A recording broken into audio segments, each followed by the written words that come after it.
Now, she would have to be one of the most effective voices on Nigerian affairs, one who is not afraid to ask tough questions and provide sharp answers in the ever more complex and increasingly chaotic politics in this country.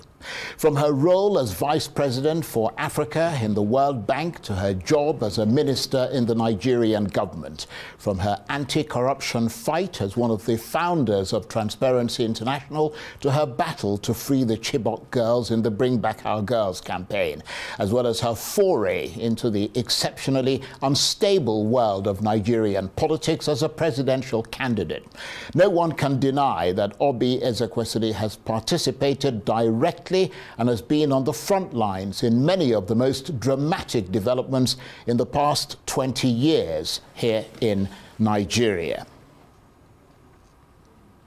But none could have been quite as rowdy and as dramatic as today. A session in a heated argument, with her at the center of it as the Senate Standing Committee began today's hearing of the Senator Natasha Akpoti-Uduaghan allegations. In the midst of that public hearing, Senator Nwebonyi, the deputy spokesperson of the Senate, and Dr. OBY EZEKWESIRI, who was there as a witness, got into a heated argument and became extremely hostile to each other.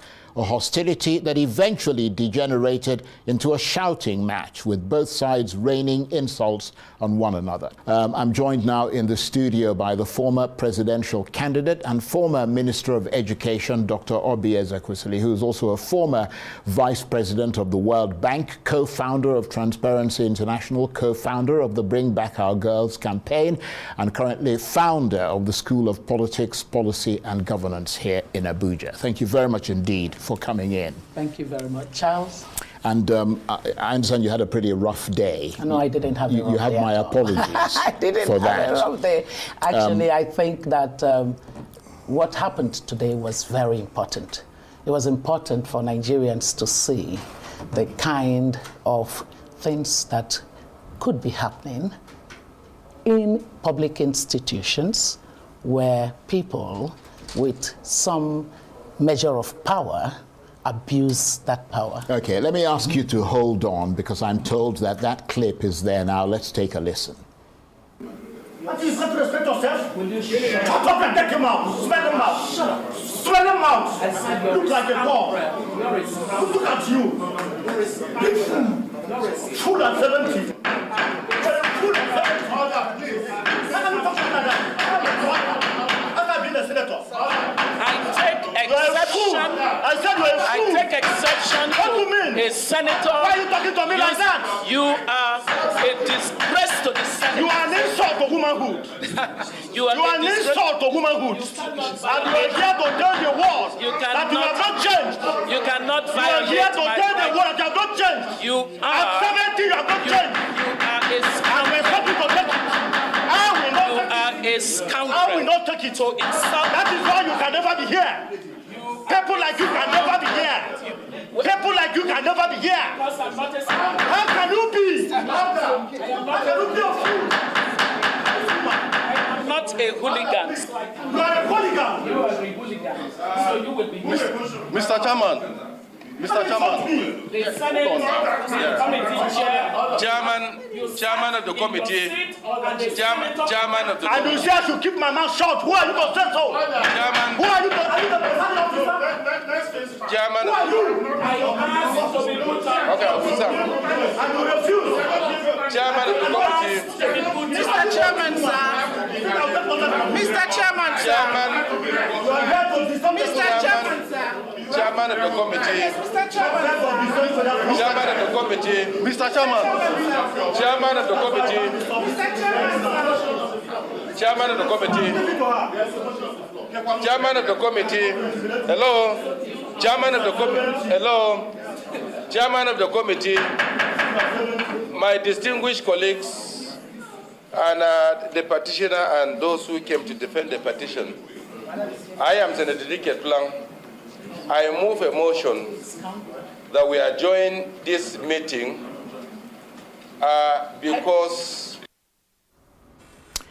Extraordinary, absolutely extraordinary. And OBY EZEKWESIRI is still here with me. You just tell us what happened. So the petitioner on behalf of who had to sign Senator Natasha Apoti-Uduaghan's petition to the Senate, according to what they call the rules of the Senate, Mr. Suberu Zamaruma was before the Senate Ethics Committee, and Dr. Abiola Akiode Afolabi, quite a erudite lawyer and a woman activist, was there as his counsel. I was there as chair of the global body known as the Women Political Leaders. It's based in Brussels, but it is the global body of all women who have been presidents or who are presidents or prime ministers, parliamentarians, and members of cabinet of countries. So it's the global flagship for women political leadership. And so I was there as a witness on her side, on the basis of the expert knowledge that we have of this issue around the world. It is based on data that this is a problem. 1 out of every 3 women have faced one form of sexual-based violence or the other.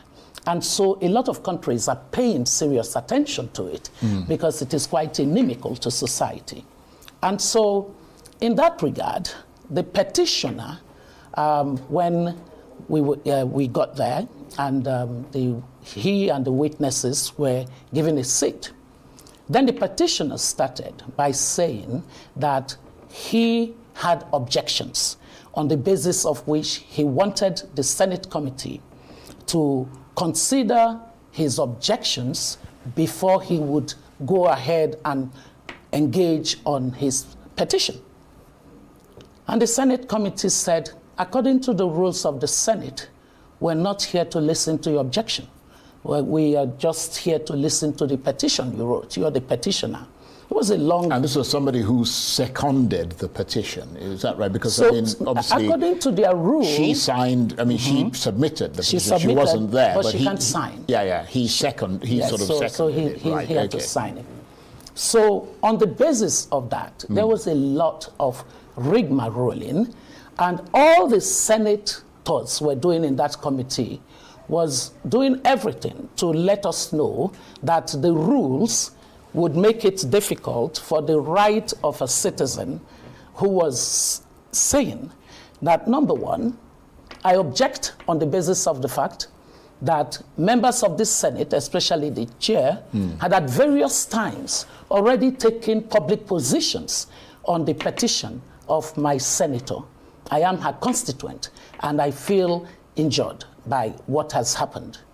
And number two, I object on the basis of the fact that because of the use of the rules of the Senate as a basis to trample on the rights of my senator, she is not here as the principal witness for me to make this presentation today. And so I want that my senator should be invited.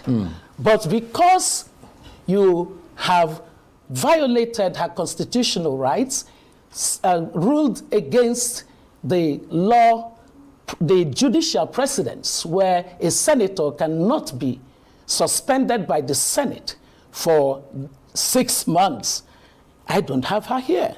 And so he made this very strong case, and the senators still insisted that, in fact, the word they used was, we're serious, we do serious things here.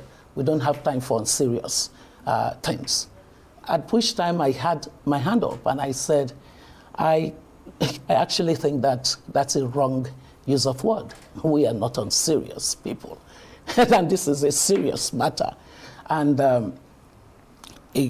many conversations carried on. Eventually, the the Senate Ethics Committee decided that, based on the fact that the petitioner was saying that he wasn't going to go into his main petition until they assured him on the two objections that he had. They said, and that it meant that we were not ready to engage on the matter. And then suddenly also said, oh, by the way, this matter is sub judice because there are two cases in court. They mentioned the case by the wife of the Senate president, and that on the basis of that, they actually really shouldn't.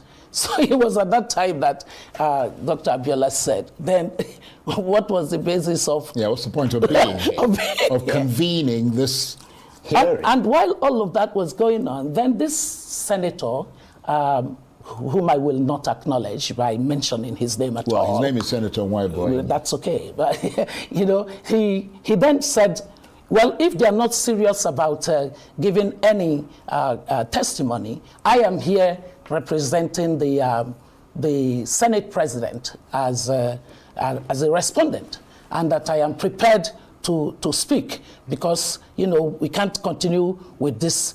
So I said to him, can you please shut up? Because, we were just told that we couldn't speak, and you have been speaking without any form of an equivalent treatment. Said we couldn't speak because we were not ready to go into any conversation without the objections being addressed.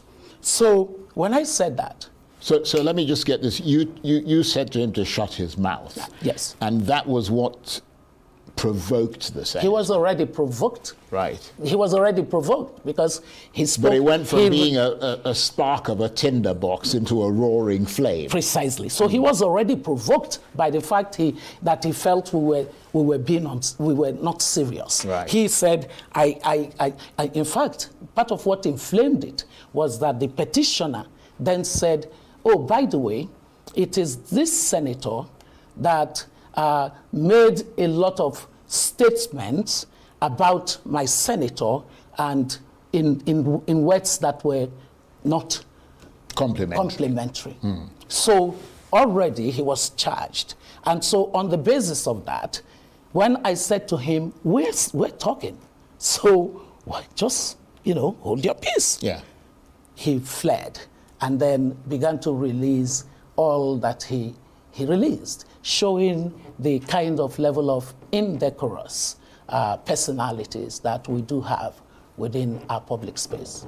That was quite extraordinary, I have to say. I mean, that the outburst and the kinds of things that were said, I would never in a million years have expected that to have happened, not only in the National Assembly, but certainly not around someone that we all know to be as distinguished a personality as you are. But let me say this.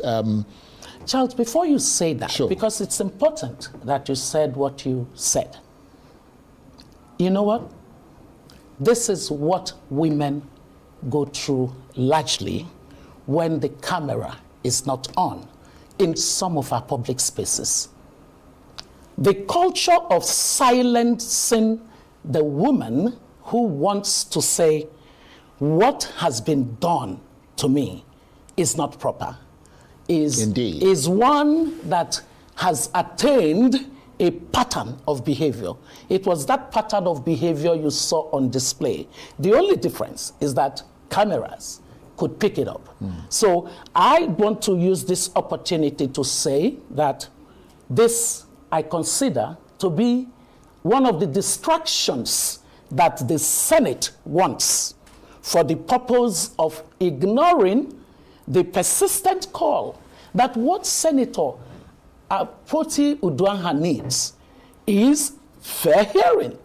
Have you not observed how since the matter of this sexual harassment was alleged by her against the Senate president, they have not addressed that matter. They have done every other thing around it, thrown words, thrown statements, done all kinds of things. I want the country, I want the nation, I want the public to please ignore whatever happened at the Senate. We now see an indication of what we should be addressing as part of our systemic change. But I want us to not put our eyes away from a woman, a senator, elected by her own people, who then said that the origin of the problem that we all first saw on the floor of the Senate was actually not about seat allocation. It was that all of that happened as the consequence of having rebuffed the sexual advance that was made toward her. As an important country in the world, what we all must agree is that such a material piece of information in our public space can only be addressed through an independent investigation of the allegation. It has to be addressed through a fair hearing, and if the petitioner who signed on her behalf is saying, I am not guaranteed that fair hearing here today, it shouldn't have been a basis for the Senate to try to use the games of the rules of the Senate, rules of the Senate, which, by the way, they apply inconsistently.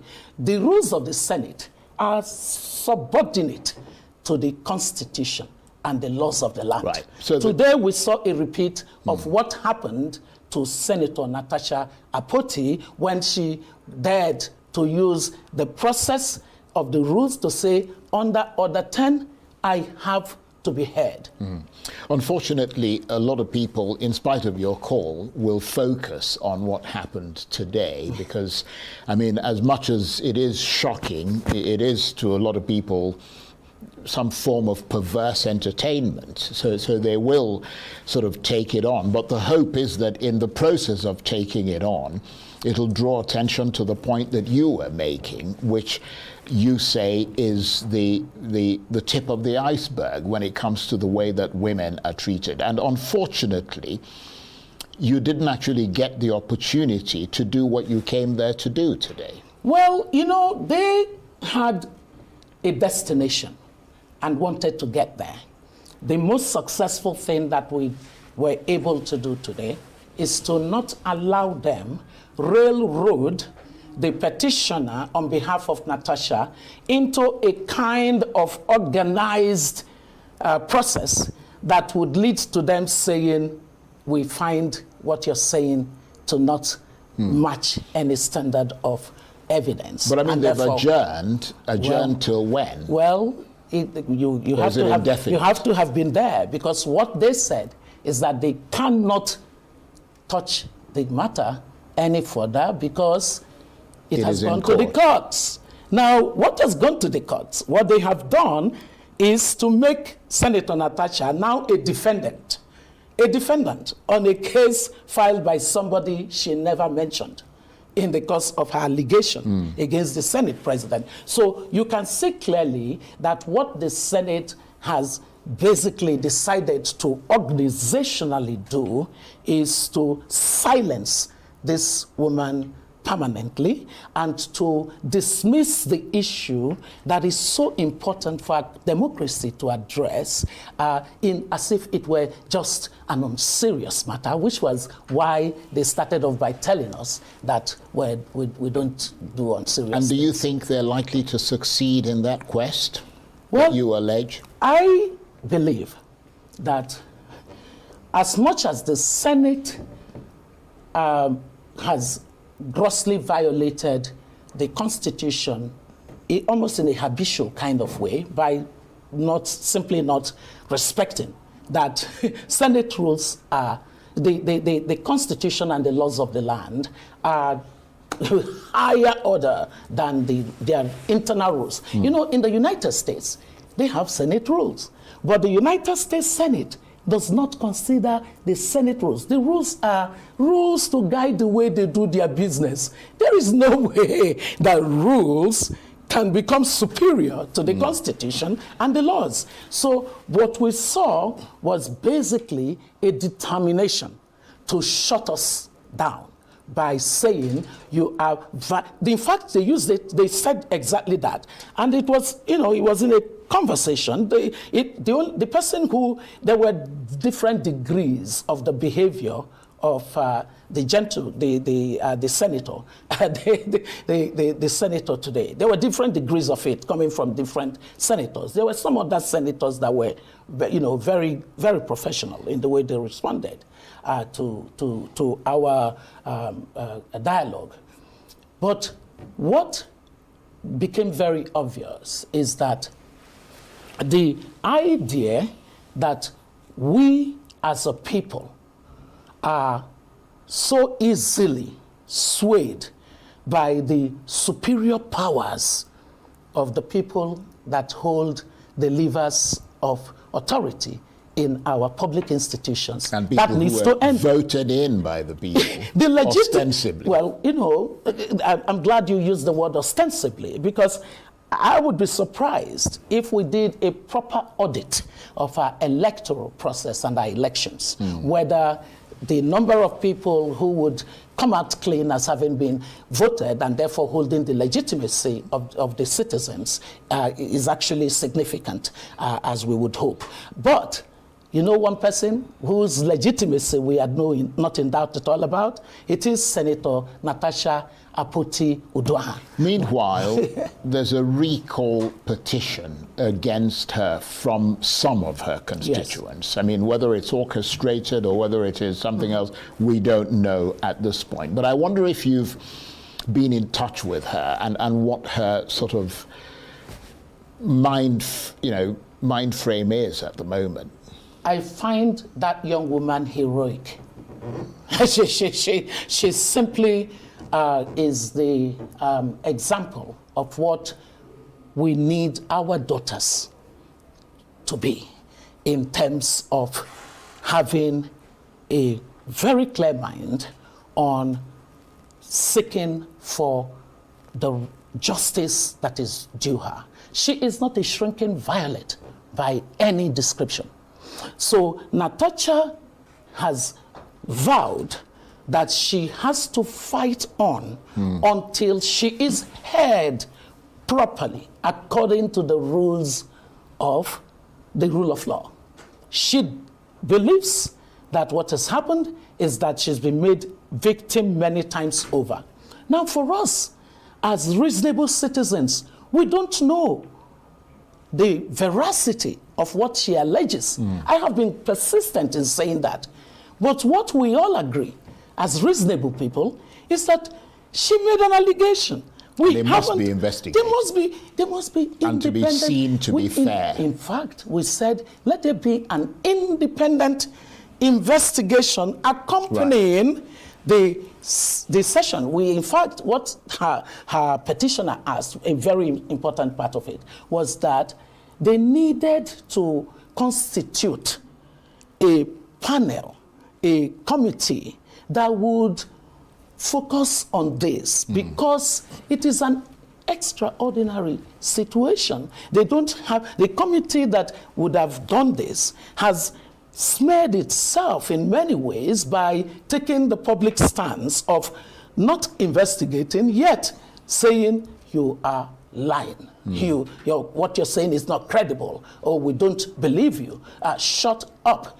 They swore by the Senate president. How do you do that as a public institution of law? The highest lawmaking organ of our country fails to be compliant with the law in the approach that they have taken.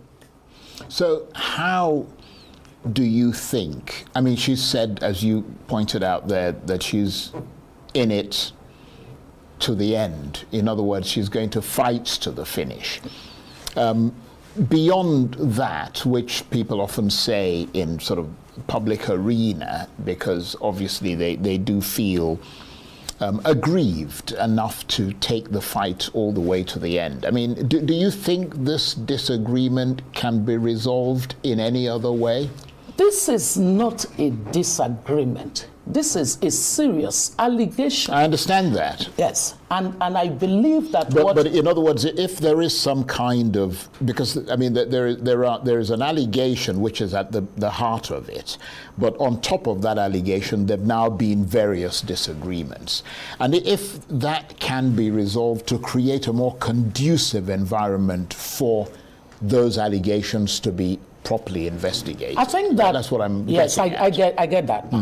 So I think that the first thing is that Nigerians must send a very strong signal to our senators, to our lawmakers in general, that the behavior of the senators, the Senate president, the institution, toward a matter of this kind has completely degraded the way that our country is perceived.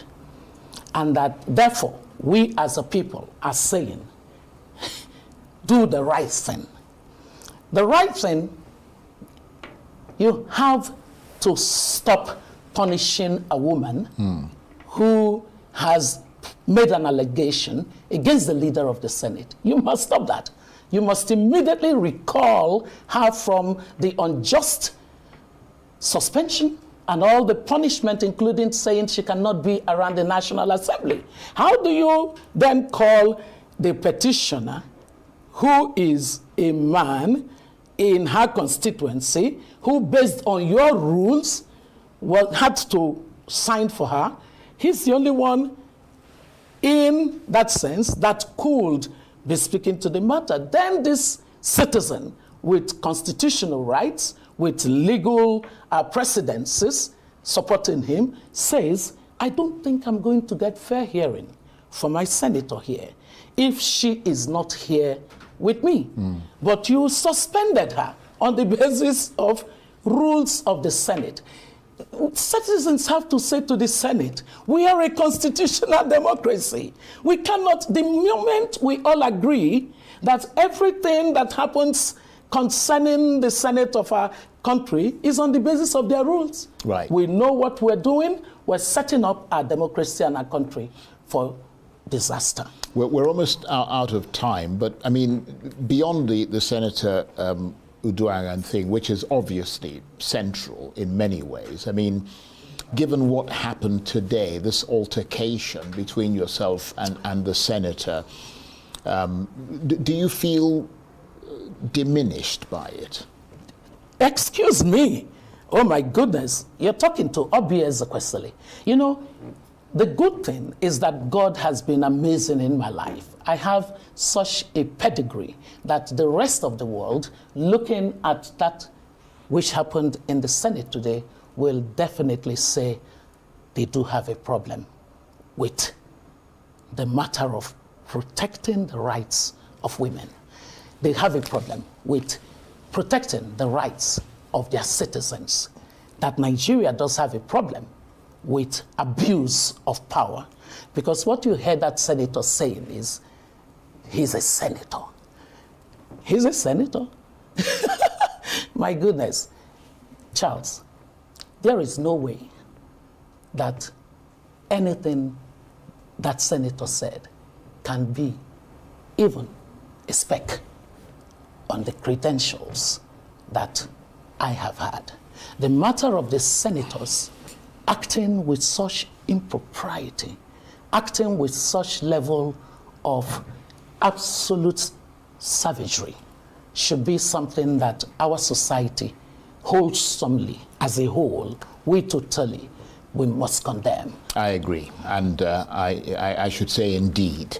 But let me say that I'm extremely saddened by what happened today.